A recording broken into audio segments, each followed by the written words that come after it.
تمام تعریفیں اللہ رب العزت کے لیے اور درود و سلام حضرت محمد صلی اللہ علیہ وآلہ وسلم ان کی آل اور اصحاب پر۔ السلام علیکم ورحمۃ اللہ۔ معزز ناظرین و حضرات، ایک دفعہ بصرہ کا حاکم بڑے غرور اور تکبر کے ساتھ اکڑتا ہوا حضرت مالک بن دینار کے سامنے سے گزرا۔ آپ نے فرمایا، یہ غرور کی چال بدل ڈالو۔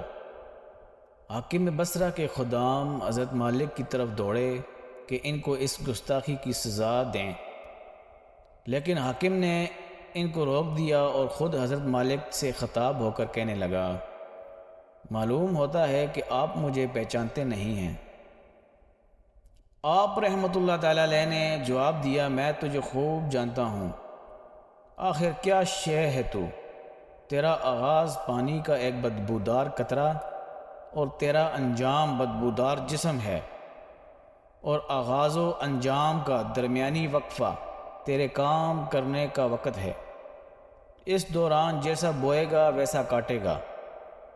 حاکم بصرہ نے یہ سن کر گردن جھکا لی اور چپکے سے چلا گیا۔ تو ناظرین، اللہ کے مقرر اور محبوب بندوں کی باتوں میں کتنا اثر ہوتا ہے کہ وہ جو بھی نصیحت کرتے ہیں، آگے سننے والا جتنا مرضی گنہگار ہو، سخت انسان ہو، جو بھی ہو، اس کے دل پہ اتر جاتی ہیں باتیں۔